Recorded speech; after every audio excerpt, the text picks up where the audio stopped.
গত সপ্তাহে আপনারা শুনছিলেন কথাশিল্পী শরৎচন্দ্র চট্টোপাধ্যায় বিরচিত বামুনের মেয়ে উপন্যাসের নবম পর্ব।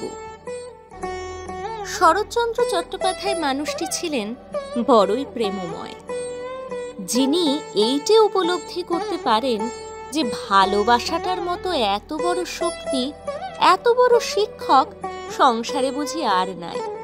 ইহা পারে না, এত বড় কাজও বুঝি আর কিছুই নাই। তার উপন্যাসে প্রেমের জয় জয়কার হবে না তো আর কোথায় হবে বলুন? আমাদের এই উপন্যাসের নায়ক নায়িকা অরুণ এবং সন্ধ্যা। আজকের পর্বটা তাদের চলুন একান্তেই ছেড়ে দেওয়া ভালো। আজকে আপনারা শুনবেন বামুনের মেয়ে উপন্যাসের 10ম পর্ব। উপন্যাসের সূত্রধর জয়িতা, সন্ধ্যার চরিত্রে সোনালী এবং অরুণের চরিত্রে স্নেহাশিস। শব্দ সংযোজন, পরিমার্জন এবং আবহে অমৃতা এবং গৌরী। প্রচ্ছদ হৃদ। নির্দেশনায় প্রিয়াঙ্কা।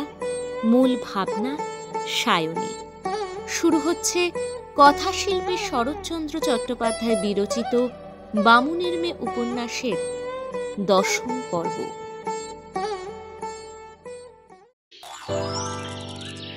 রোববার মানে গপ্পবার।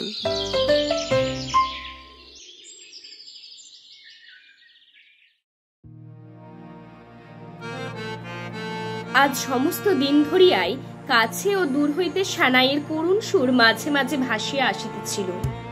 অঘ্রাণের আজিকার দিনটি ছাড়া অনেক দিন পর্যন্ত বিবাহের দিন নাই। তাই বোধহয় এই ছোট গ্রামখানের মধ্যেই প্রায় 4-5টা বাড়িতে শুভ বিবাহের আয়োজন চলিয়াছে। আজ সন্ধ্যার বিবাহ। নানা কারণে অরুণ এখনো পর্যন্ত বাসস্থান ও জন্মভূমি পরিত্যাগ করিবার সংকল্প কার্যে পরিণত করিয়া তুলিতে পারে নাই। পূর্বের মতো আবার সে কাজকর্ম শুরু করিয়াছে। বাহির হইতে জীবনে তাহার কোনো পরিবর্তনও দেখা যায় নাই, কিন্তু একটু লক্ষ্য করিয়া দেখিলেই দেখা যাইতে পারিত যে দেশের প্রতি মমতাবোধটা তাহার যেন একেবারে অন্তর্হিত হইয়া গিয়াছে। যে সকল হিতকর অনুষ্ঠানের সহিত তাহার অত্যন্ত ঘনিষ্ঠ সংসব ছিল, তাহারা যেন তেমনি দূরে সরিয়া গিয়াছে। গ্রামে সে এক ঘরে, এতগুলা বিবাহ বাটির কোনোটা হইতেই তাহার নিমন্ত্রণ ছিল না। সামাজিকতা রাখিতে তাহার কোথাও যাইবার নাই। আজ সকল বাটির দরজায় তাহার কাছে রুদ্ধ। সন্ধ্যার পর হইতে তাহার দোতলার পরিবার ঘরটিতে সে চুপ করিয়া বসিয়াছিল। শীতের হাওয়া বহিতেছে, কিন্তু তবুও ঘরের দরজা জানলা বন্ধ করা হয় নাই। সব কয়টাই খোলা খাঁ খাঁ করিতেছিল। নির্মেঘ নির্মল আকাশের এক প্রান্ত হইতে অন্য প্রান্ত পর্যন্ত ত্রয়োদশীর চাঁদের আলোয় ভাসিয়া যাইতেছে। তাহারই এক টুকরা পিছনের মুক্ত বাতায়নের ভিতর দিয়া আসিয়া তাহার পায়ের কাছে ছড়াইয়া পড়িয়াছে।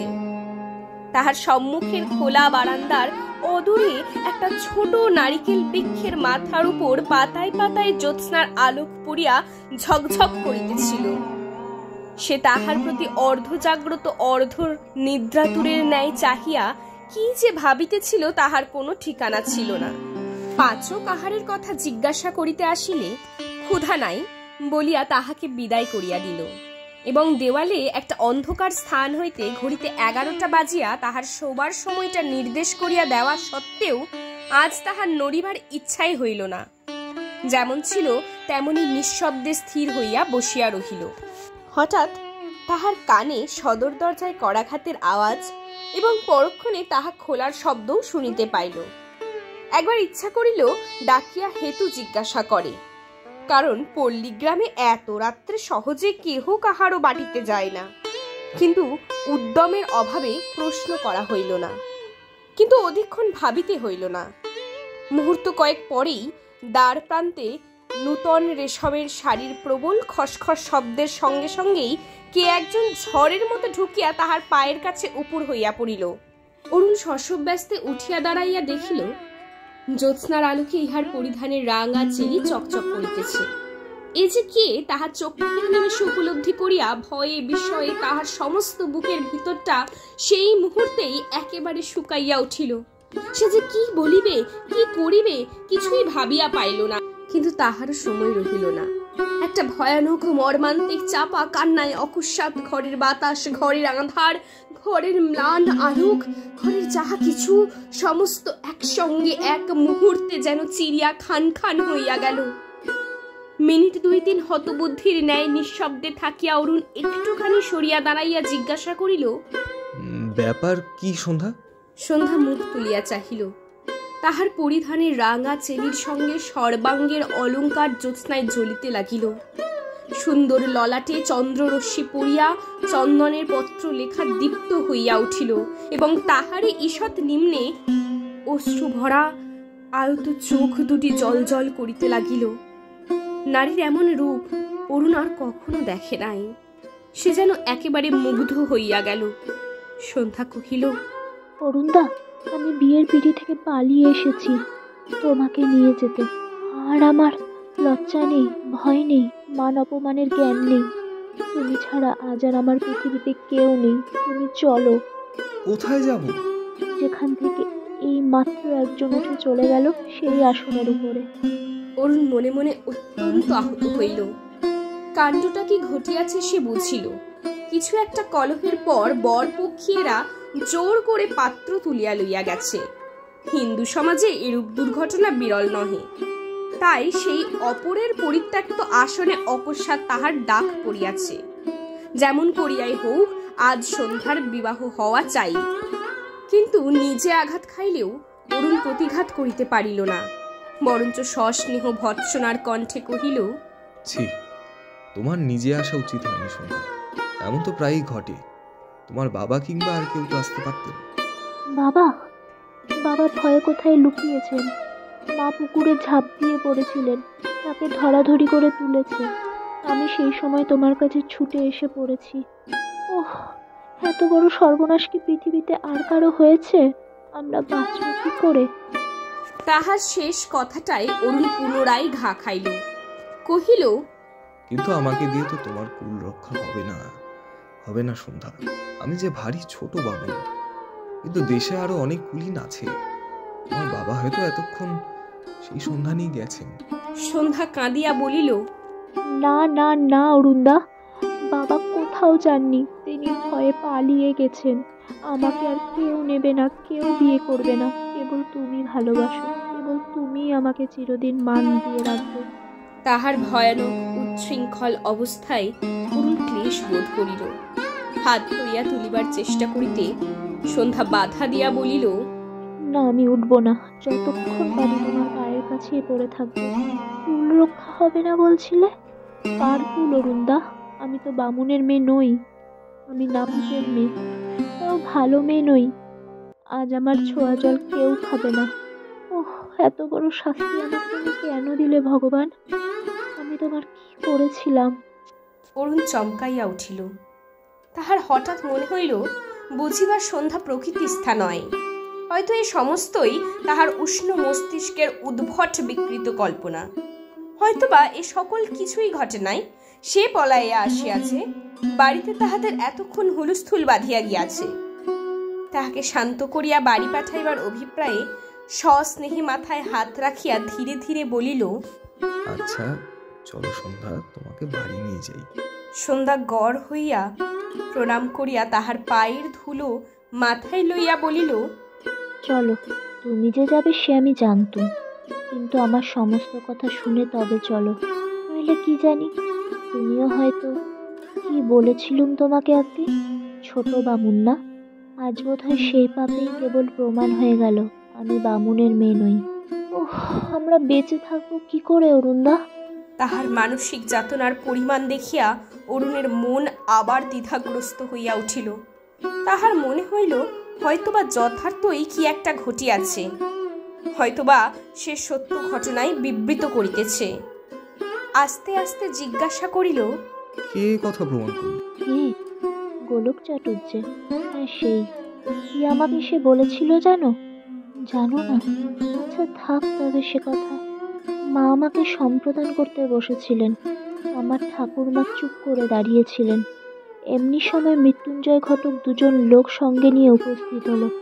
একজন তাকে ডেকে বললে, তারা দিদি, আমাদের চিনতে পারো? একজন আমার মাকে দেখিয়ে বললে, তুমি ছেলের বিয়ে দিয়ে এই বামুনের মেয়ের জাত মেরেছ, আবার কেন নাতনির বিয়ে দিয়ে এদের জাত মারছ?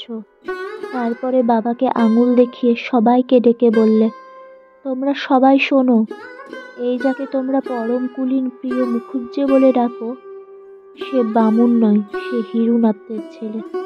এই সমস্ত তুমি কি বকে যাচ্ছ সন্ধ্যা? কিন্তু সন্ধ্যা বোধ করি এ প্রশ্ন শুনিতেই পাইল না। নিজের কথার সূত্র ধরিয়া বলিতে লাগিল, মৃত্যুঞ্জয় ঘটক গঙ্গা জলের ঘরটা ঠাকুরমার সামনে বসিয়ে দিয়ে জিজ্ঞাসা করলে, বলুন সত্যি কিনা, বলুন ও কার ছেলে, মুকুন্দ মুখুজ্জের না হিরুনাথের? বলুন অরুণদা। আমার সন্ন্যাসিনী ঠাকুরমা মাথা হেঁট করে রইলেন, কিছুতেই মিথ্যে বলতে পারলেন না। ওগো, এ সত্যি, এ সত্যি, এ ভয়ঙ্কর সত্যি। সত্যি আমাদের তোমরা যা বলে জানতে, তা আমি নই। তোমার সন্ধ্যা বামুনের মেয়ে নয়। অরুণের মনের মধ্যে সংশয়ের আর লেশ মাত্র অবকাশ রহিল না। শুধু বজ্রাহতের ন্যায় স্তব্ধ হইয়া দাঁড়াইয়া রহিল। সন্ধ্যা কহিল, একজন তখন সমস্ত ঘটনা খুলে বললে, সে তাদের গ্রামের লোক। বললে 8 বছর বয়সে ঠাকুরমার বিয়ে হয়। তারপরে 14-15 বছর পরে একজন এসে জামাই বলে মুকুন্দ মুখুজ্জে বলে পরিচয় দিয়ে বাড়ি ঢোকে। 5 টাকা আর একখানা কাপড় নিয়ে সে 2 দিন বাস করে চলে যায়। ওহ ভগবান!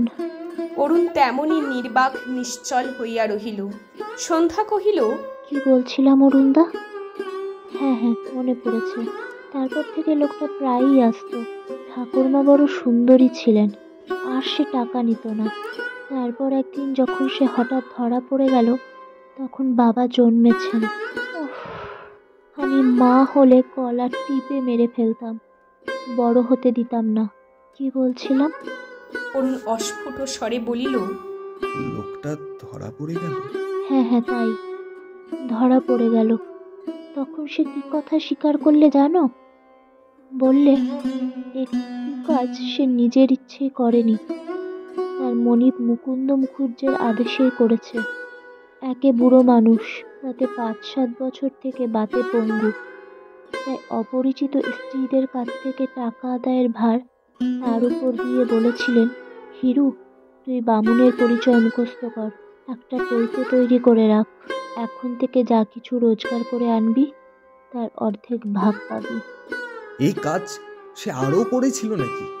হ্যাঁ, আরও 10-12 জায়গা থেকে সে এমনি করে প্রভুর জন্য রোজগার করে নিয়ে যেত। সে আরও কি বলেছিল জানো?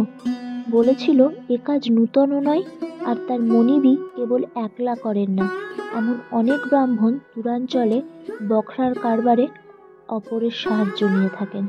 অরুণ ক্রোধে গর্জন করিয়া বলিল, খুব সম্ভব সত্যি, নইলে ব্রাহ্মণ কুলে গোলকের মতো বা কসাই জন্মায় কি করে? অথচ এরাই সমস্ত হিন্দু সমাজের মাথায় বসে আছে। তারপর ঠাকুরমা আমার বাবাকে নিয়ে কাশী চলে গেলেন। সেই অবধি তিনি সন্ন্যাসিনী, সেই অবধি তিনি কোথাও মুখ দেখান না।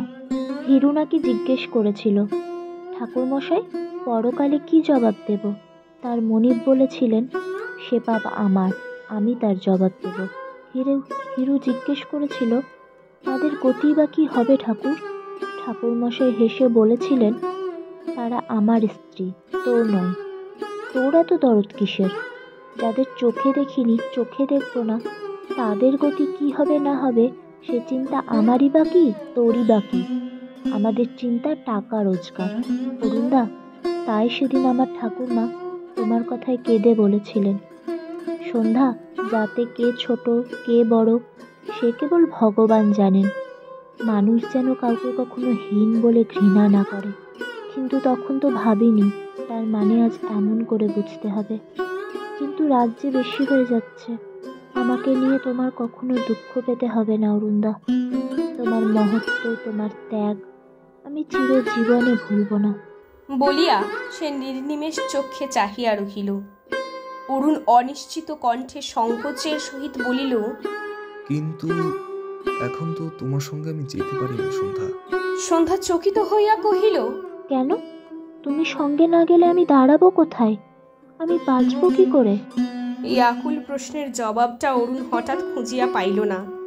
তারপরে অত্যন্ত ধীরে ধীরে বলিল, আজ আমাকে ক্ষমা করো সন্ধ্যা, আমাকে একটু ভাবতে দাও। ভাবতে? এই বলিয়া সন্ধ্যা অবাক হইয়া এক দৃষ্টে অরুণের প্রতি চাহিয়া বোধ করি বা অন্ধকারে যত দূর দেখা যায় তাহার মুখখানাই দেখিবার চেষ্টা করিতে লাগিল। তারপরে একটা গভীর নিঃশ্বাস ত্যাগ করিয়া ধীরে ধীরে উঠিয়া দাঁড়াইয়া বলিল, আচ্ছা ভাবো, একটু নয়, বোধহয় ভাববার সময় আজীবন পাবে। একদিন আমিও ভেবেছি, দিন রাত ভেবেছি। যখন নিজের কাছে তোমাকে খুব ছোট করে দেখতে আমার বাধেনি, তখন একথাই ভেবেছি। আজ আবার তোমাদের ভাববার সময় এলো। আচ্ছা চলুন। বলিয়া উঠিয়া দাঁড়াইতেই তাহার অঙ্গের সুদীর্ঘ অঞ্চল স্খলিত হইয়া নিচে পড়িয়া গেল। তুলিয়া লইয়া ধীরে ধীরে যথাস্থানে স্থাপিত করিতে গিয়া এতক্ষণে তাহার নিজের প্রতি দৃষ্টি পড়িল।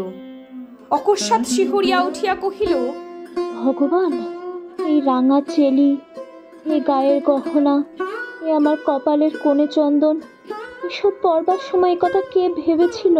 বলিতে গিয়া তাহার কণ্ঠ ভাঙিয়া আসিল। সেই ভাঙা গলায় বলিল, আমি বিদায় হলাম অরুণদা। বলিয়া আর একবার প্রণাম করিয়া নীরবে বাহির হইয়া গেল। অরুণ নিশ্চল হইয়া দাঁড়াইয়া রহিল। কিন্তু দৃষ্টির বাহিরে সন্ধ্যা অন্তর্হিত হইতেই হঠাৎ যেন তাহার চমক ভাঙিয়া গেল।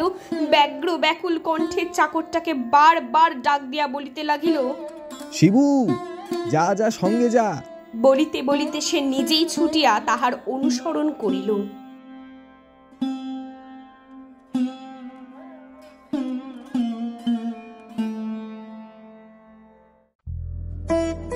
এতক্ষণ আপনারা শুনছিলেন কলতানের বিশেষ নিবেদন কথা সাহিত্যিক শরৎচন্দ্র চট্টোপাধ্যায়ের বিখ্যাত উপন্যাস বামুনের মেয়ে ১০ম পর্ব। নিবেদনটি ভালো লেগে থাকলে লাইক ও শেয়ার করতে ভুলবেন না যেন, এবং সমস্ত আপডেট পাওয়ার জন্য চ্যানেলটি অবশ্যই সাবস্ক্রাইব করে রাখুন।